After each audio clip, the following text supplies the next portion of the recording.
But what if the real monster wasn't the alien hunter stalking the jungle, but the chaos behind the camera? The Predator 1987 wasn't just an action-packed sci-fi thriller. It was a pressure cooker of near-fatal stunts, casting chaos, studio panic, and jungle survival that blurred the line between fiction and reality. Today we reveal 20 weird, wild, and nearly forgotten facts about the Predator, from on-set injuries that reshaped Hollywood's safety protocols to a studio so terrified of the final cut, they demanded reshoots in secret. And stick around, because the bonus fact at the end uncovers a detail so bizarre, it changes how you'll see the entire film. Smash that like button, subscribe, and step into the jungle, if you dare. Jean-Claude Van Damme was the original Predator until physics said no. Before Kevin Peter Hall donned the now iconic dreadlocked armor, Jean-Claude Van Damme was cast as the Predator, chosen for his balletic fighting style and agility. The studio imagined a sleek, athletic alien hunter that moved like a panther. But Van Damme's costume, designed to look insectoid and lithe, was a technical nightmare. The foam latex suit trapped heat, restricted movement, and most critically, couldn't support its own weight. During testing, the suit's legs buckled under Van Damme's frame. It looked like a reject from a rejected Planet of the Apes sequel, one crew member later admitted. Van Damme walked off the project in frustration, and the design team went back to the drawing board. They needed someone taller, stronger, and willing to endure brutal heat for hours. That's when they called Kevin Peter Hall, a 7'2" actor known for playing Bigfoot in Harry and the Hendersons. It wasn't just a recast, it was a total reinvention of the monster itself. Filming took place in the Devil's Playground, a real jungle that fought back. The Predator wasn't shot on a soundstage or a tame backlot. It was filmed deep in the Puerto Vallarta jungle, dubbed the Devil's Playground by the crew. Humidity hovered near 100%, leeches dropped from trees, poisonous snakes slithered through base camp. One morning, a crew member found a scorpion inside his sleeping bag. The location wasn't just atmospheric, it was actively hostile. The production team had to airlift in water, food, and medical supplies daily. Actors suffered heat exhaustion, makeup melted off within minutes. Arnold Schwarzenegger later joked, "I lost 10 pounds just standing still." But the real danger? Flash floods. During one scene, sudden rains turned dry riverbeds into raging torrents. The crew barely escaped with their equipment. What audiences didn't know? Every leaf, every puddle, every bead of sweat was 100% real. The jungle wasn't a set, it was a co-star with murderous intent. Arnold Schwarzenegger was nearly crushed by a falling tree. During a pivotal ambush scene, the crew rigged a massive fake tree to fall dramatically as gunfire erupted, but the pyrotechnics misfired. Instead of a controlled collapse, the entire trunk plummeted 30 feet directly toward Arnold Schwarzenegger. He dove out of the way just in time, but the impact sent debris flying. A splinter the size of a pencil impaled a stuntman's leg. On set, panic erupted. "We thought we'd killed him," recalled assistant director Jack Gaylor. Schwarzenegger, unfazed, stood up, brushed off the dirt, and said, "Let's do it again, but this time, aim it away from me." The scene made the final cut, but with tighter framing to avoid showing the chaotic aftermath. Studios later cited this near disaster when tightening safety protocols for practical effects. Not just a close call, it was a wake-up call for an entire industry. The Predator's clicks were made by whispering into a desk fan. That eerie, insect-like language the Predator makes, it wasn't synthesized, it was human. Sound designer Richard L. Anderson created the creature's vocalizations by whispering consonants like K, T, and CH into a whirring desk fan. The airflow distorted his voice into otherworldly clicks and guttural purrs. He then layered in animal sounds, dolphins, bears, even elephants to add depth. The result was a language that felt alien, yet strangely organic. Director John McTiernan insisted the Predator never speak English. Its communication had to remain unknowable, primal. Anderson spent weeks experimenting in a soundproof booth, often leaving hoarse and dizzy. "I'd go home and my wife would ask, 'Why do you sound like a broken radio?'" He laughed in a 2018 interview.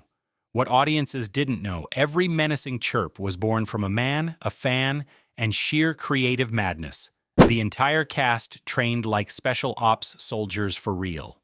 To sell the illusion of elite military operatives, the cast underwent intense boot camp training led by real U.S. Army Special Forces advisors. For 2 weeks, they woke at 4 a.m., ran obstacle courses, learned tactical hand signals, and practiced live fire drills. Jesse Ventura Blaine already had military experience, but others like Bill Duke Mac and Sonny Landham Billy trained relentlessly to match his intensity. Schwarzenegger, despite his physique, struggled with weapon retention drills. Arnold kept dropping the M16, Duke recalled, but he never complained. The bond formed during training bled into their on-screen chemistry. When Mac screams, "He's killing us one by one," it's not acting, it's the raw panic of men who'd forged brotherhood under fire, not role-playing, real preparation, and it shows in every frame. Sonny Landham was so dangerous, he needed a bodyguard from the crew. Sonny Landham, who played the tracker Billy, was a former stuntman with a volatile reputation. On set, he allegedly threatened crew members, bragged about past violent encounters, and once pulled a knife during an argument. Over-catering. His behavior became so concerning that 20th Century Fox assigned a security detail not to protect him, but to protect everyone else from him. Director John McTiernan later described Landham as a human thunderstorm. Despite this, Landham delivered one of the film's most haunting performances, especially in his final stand against the Predator, where he strips to the waist and faces death with ritualistic calm. The irony? The actor's real-life unpredictability made his character's stoic bravery even more compelling. Not a liability on screen, but a walking hazard off it. The Predator's thermal vision was shot using infrared film backwards. The now iconic heat signal POV of the Predator, where humans glow red against cool blue backgrounds, was achieved using actual infrared film stock. But there was a catch. The film reacted inversely to heat. Cold objects appeared bright. Hot ones looked dark. To reverse this, cinematographer Donald McAlpine shot the scenes normally, then flipped the negative during processing. The result? A surreal, dreamlike vision that felt truly alien. The crew tested it on Schwarzenegger mid-workout. He glowed like a furnace. "It looked like we were filming ghosts," McAlpine said. The studio initially hated the look, calling it confusing, but McTiernan fought hard to keep it, arguing it was essential for empathy. The audience needed to see through the hunter's eyes, not a gimmick, a narrative device disguised as tech. The entire third act was reshot after test. While audiences panicked after the first cut screened for test audiences, panic ensued literally. Viewers were so terrified by the Predator's brutality, they walked out in droves. One screening in Burbank reportedly had people shouting, "Turn on the lights!" The studio demanded changes, soften the violence, clarify the rules, and most critically, give the hero a fighting chance. The original ending had Dutch Schwarzenegger barely escaping, wounded and broken. But 20th Century Fox insisted on a triumphant finale. So McTiernan reshot the entire mud camouflage sequence, the one where Dutch covers himself in mud to become invisible to thermal vision. That idea, born from desperation, the script originally had Dutch using tech to hide, but in reshoots, they went primal. The change didn't just save the film, it redefined the Predator's weakness and became one of sci-fi's most iconic survival tactics. Kevin Peter Hall performed in 120-degree heat and nearly died. Inside the Predator suit, temperatures soared past 120 degrees. Kevin Peter Hall wore a full-body foam latex costume with limited ventilation. On hot days, he could only perform for 90 seconds before being rushed to a cooling tent. He lost 7 pounds in 1 week. During one take, he passed out mid-scene, collapsing like a felled tree. Medics revived him with ice packs and IV fluids. Hall never complained. "He'd walk back out there like nothing happened," said Schwarzenegger. Tragically, Hall later contracted HIV from a blood transfusion during a separate medical procedure and died in 1991 just as Predator 2 was released. His performance remains one of cinema's great physical sacrifices, not CGI, not motion capture, pure, brutal endurance. The "get to the chopper" line was ad-libbed and almost cut. Now, one of the most quoted lines in action movie history, "get to the chopper," was never in the script. Schwarzenegger improvised it during a chaotic take, frustrated by repeated flubbed lines from co-stars. The original direction read, "Tell them to extract us now." But Arnold, channeling Dutch's rising panic, barked, "Get to the chopper." The crew laughed, then realized it was perfect. However, studio execs hated it. "Too silly," they said. "Sounds like a cartoon." McTiernan fought to keep it, arguing it captured Dutch's raw desperation. It stayed and became a cultural phenomenon. Go ahead and like and subscribe, because facts like this are why cinema history is stranger than fiction. The minigun was so loud, it blew out microphones and eardrums. The M134 minigun Jesse Ventura's Blaine wields, it fires 6,000 rounds per minute. On set, the sound exceeded 150 decibels louder than a jet engine. Microphones placed nearby exploded. Crew members reported temporary hearing loss. Ventura had to wear custom ear protection under his bandana. Even then, the noise was so intense, the sound team recorded the gunfire separately and synced it in post. "We'd yell, 'Fire in the hole!' and everyone would cover their ears," said a grip. The recoil was so violent, Ventura had to be anchored to the ground with cables. Not just firepower, it was acoustic warfare. The script was written during a writer's strike. As a Rocky in Space screenwriters, Jim and John Thomas penned The Predator in secret during the 1984 Writers Guild strike. They pitched it as Rocky meets Alien, a simple logline, elite soldiers versus an unstoppable hunter. The studio loved the concept but feared it was too derivative. To differentiate it, they insisted the alien never speak, never explain its motives, it's just hunting for sport. The writers took inspiration from The Most Dangerous Game, but flipped the script. This time, the prey fights back. The first draft had the Predator as a robot, but McTiernan pushed for something more primal, more biological. The result, a perfect storm of muscle, myth, and menace, not sci-fi fluff, a survival myth forged in strike-era desperation. Stan Winston's shop built the Predator in just 11 days. Legendary effects maestro Stan Winston, fresh off Aliens, got the call with barely 2 weeks to design and build the Predator. His team worked around the clock in a Burbank warehouse, sculpting the dreadlocks from latex, hand-stitching the armor plates, and crafting the mandibles from dental acrylic. The face had 38 moving parts controlled by cables. "We were inventing as we went," Winston recalled. The iconic biohelmet was inspired by insect eyes and samurai armor.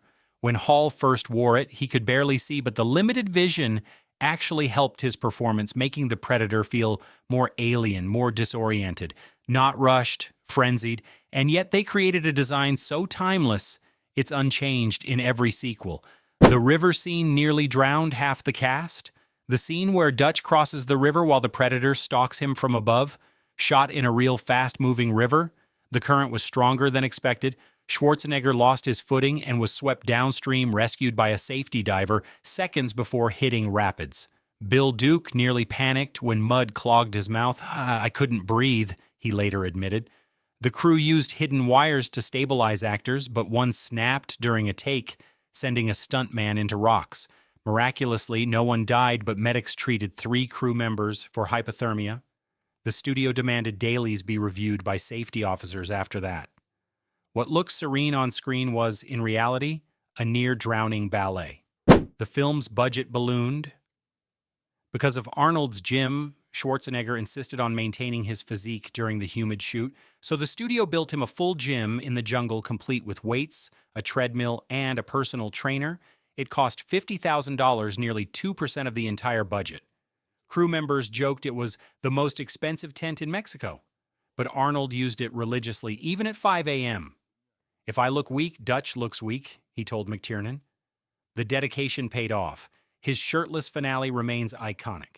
Still, the extravagance irked producers, especially since other cast members slept in tents with leaking roofs. Not vanity, strategy, but also pure Arnold. The Predator's self-destruct was inspired by a microwave. The nuclear self-destruct sequence where the Predator triggers a massive explosion was inspired by a very mundane object, a microwave oven. Special effects supervisor Joel Hynek watched how microwaves contain energy until the door opens, then release it all at once. He applied that principle to the Predator's wrist device, a contained plasma core that detonates when breached. The explosion used 80 gallons of gasoline, 20 pounds of black powder, and a controlled demolition rig. The blast was so powerful it shattered camera lenses 200 feet away. McTiernan shot it at dawn to capture the fireball against the sky. Not fantasy, physics with flair. The studio tried to cut the entire "Jungle is Alive" monologue. In the film's quietest moment, Billy says, "I ain't got time to bleed," and later senses the jungle got eyes. That spiritual awareness was almost cut for pacing. Executives called it too slow, too weird. But Sonny Landham fought for it, saying, without this, we're just meat." McTiernan agreed it grounded the horror in something ancient, almost sacred. The final cut kept it, creating a chilling contrast, high-tech alien versus primal Earth wisdom, not filler, foreshadowing. And one of the film's most haunting beats, the final poster hid the Predator because the studio was ashamed. When 20th Century Fox began designing marketing materials for the Predator, executives made a startling decision: do not show the monster. Early posters and trailers featured only Arnold Schwarzenegger wielding massive weaponry amid dense jungle foliage, accompanied by taglines like, "Whatever it is, it's not from around here." The reason? Studio executives were deeply embarrassed by Stan Winston's creature design. They dismissed it as cartoonish, insectoid, and laughably impractical, fearing audiences would ridicule a 6-foot-tall alien with dreadlocks and mandibles. Test screenings in Dallas and Chicago initially confirmed their fears. Some viewers snickered during the Predator's first reveal. But after McTiernan reshaped the third act and leaned into the creature's menace, later screenings shifted dramatically. Audiences were genuinely terrified. Emboldened, the marketing team scrapped the generic action movie approach and commissioned the now iconic poster. The Predator's biohelmet emerging from misty jungle shadows, its glowing eyes fixed on the viewer. This last-minute pivot rebranded the film not as a Schwarzenegger vehicle, but as a legitimate sci-fi horror masterpiece. Without that visual confidence, the Predator might have vanished into the crowded 1987 action landscape. Another muscle-bound footnote, not a genre-defining legend. The film changed military recruitment tactics. Within months of the Predator's release, U.S. Army Special Forces recruiters noticed something unexpected: a surge in enlistment inquiries explicitly citing the film. Young men walked into recruiting stations quoting Blaine's "I ain't got time to bleed," or asking, "Do you guys train like in Predator?" The military, always attuned to pop culture's influence, seized the moment. Recruiters began using clips from the film in presentations, not to glorify combat, but to emphasize team cohesion, mental resilience, and elite physical standards. The film's portrayal of soldiers as intelligent, resourceful, and deeply loyal resonated far more than traditional propaganda. By 1989, the Pentagon had even begun consulting on Hollywood productions to ensure tactical authenticity, hoping to replicate the Predator's credibility. Ironically, a movie about elite commandos being systematically slaughtered by an alien hunter became a symbol of brotherhood and professional pride. Veterans later admitted the film captured the emotional truth of small unit dynamics better than most war dramas. It wasn't recruitment propaganda, it was accidental inspiration. And in the post-Vietnam era, that raw, unfiltered depiction of soldierly honor was exactly what a new generation needed to see. Perception, once again, proved more powerful than policy. The Predator's design was influenced by a 19th century painting.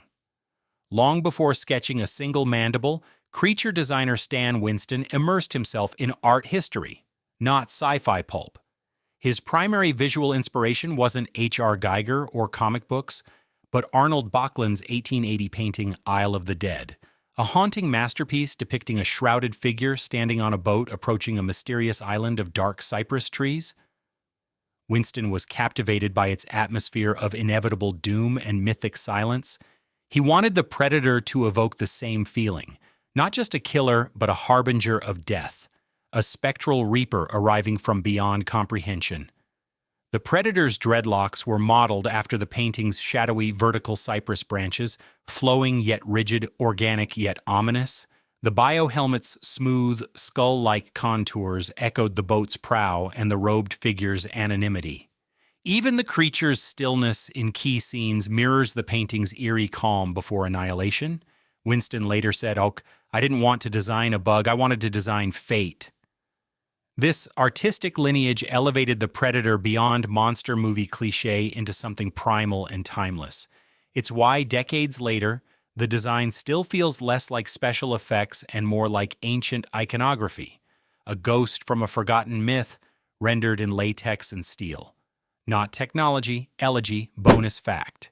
Here's the truth almost no one knows. The original script was loosely based on a rumored CIA operation in Central America during the 1980s, where Green Berets were allegedly sent into jungles to eliminate rebel cells, only to encounter something they couldn't explain. The Thomases heard whispers of unidentified hostiles and disappearances with no bodies. They fictionalized it into the Predator. Whether the rumors were real or urban legend doesn't matter. What matters is this: the film's paranoia, its fear of being hunted by an unseen force, wasn't just sci-fi, it was Cold War anxiety, disguised as a monster movie. The Predator wasn't just a summer blockbuster. It was a fever dream born from real danger, creative desperation, and human grit, from collapsing costumes to near drownings, from whispered fan sounds to jungle-born myths. It's a film that survived its own making, and in doing so, it gave us one of cinema's most enduring icons, a hunter from the stars who taught us that courage isn't about winning, it's about surviving long enough to fight back.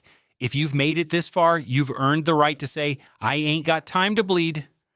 Drop a comment with your favorite Predator moment, hit subscribe for more cinema secrets, and remember, if it bleeds, we can expose it.